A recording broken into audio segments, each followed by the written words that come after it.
डॉल्बीच्या दणदणात हरवते पारंपरिक वाद्यांची साथ, कलाकारांच्या पोटावर उठतोय उपासमाराचा प्रश्न।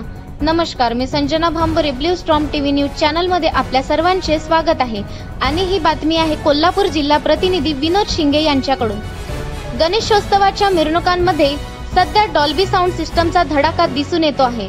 जोरजोरात वाजणाऱ्या बास आणि डीजेच्या तालावर तरुणाई थिरकत असतानाच पारंपरिक वाद्य वाजवणारे तबलजी, ढोल ताशावादक, शहनाईकार, हलगीवाले आणि नाथ संप्रदायातील कलाकार दुर्लक्षित होत चालले आहेत। यामुळे अनेक पारंपरिक वाद्य कलावंतांच्या उपजीविकेवर गदा येऊ लागली आहे।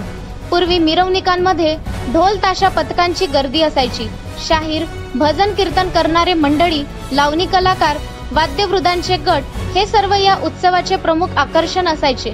मात्र सध्या अनेक गणेश मंडळे लाखोंचा खर्च करून 10-12 फुटी मोठमोठ्या स्पीकरच्या साह्याने डॉल्बी साऊंड सिस्टम वापरतात। या आवाजामुळे पारंपरिक वाद्यांचे आवाज अक्षरशः दाबले जातात आणि त्यामुळे त्या कलाकारांना बोलवण्याचे प्रमाण कमी झाले आहे। गेली 30 वर्षे शहनाई वाजवणारे एक अनुभवी कलाकार म्हणाले, आम्ही दरवर्षी 15-20 दिवस बुक असायचो, पण आता डीजे आणि डॉल्बीच्या क्रेजमुळे फक्त 2-3 दिवसच काम मिळतं। घर चालवणं कठीण झालंय।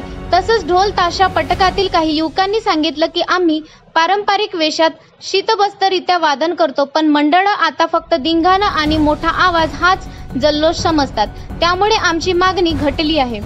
गणेशोत्सव हा केवळ उत्साहाचा नव्हे तर सांस्कृतिक परंपरेचा उत्सव आहे। तिथे पारंपरिक वाद्यांचा आणि लोककलेचा मान ठेवला गेला पाहिजे। मात्र आजच्या पिढीमध्ये डिजिटल साऊंड आणि हाय व्हॉल्यूम हाच मुख्य आकर्षण ठरतो आहे, जे संस्कृतीला तडा देतं।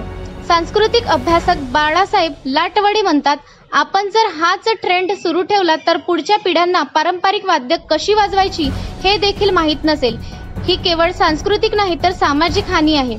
सामाजिक कार्यकर्ते मनोज वाईकर यांचं मत आहे, राज्य सरकारने आणि स्थानिक प्रशासनाने नियमावली तयार करून डॉल्बीच्या वापरावर नियंत्रण आणलं पाहिजे। तसेच पारंपरिक वाद्य कलाकारांना प्रोत्साहन देण्यासाठी विशेष निधीही द्यावा। गणेशोत्सव हा आनंद, भक्ती आणि परंपरेचा संगम असावा, केवळ ध्वनी प्रदूषणाचा नव्हे। डॉल्बीच्या वाढत्या प्रभावामुळे पारंपरिक कलाकार अडचणीत सापडले आहेत। हा प्रश्न केवळ सांस्कृतिक नसून त्यांच्या रोजीरोटीचा आहे। वेळ आली आहे की आपल्याला पुन्हा एकदा विचार करावा लागेल। उत्सव म्हणजे केवळ गोंगाट की सांस्कृतिक समृद्धी। विनोद शिंगे, कुंभोज। धन्यवाद। आमच्या चॅनलला लाईक, शेअर आणि सबस्क्राईब करा।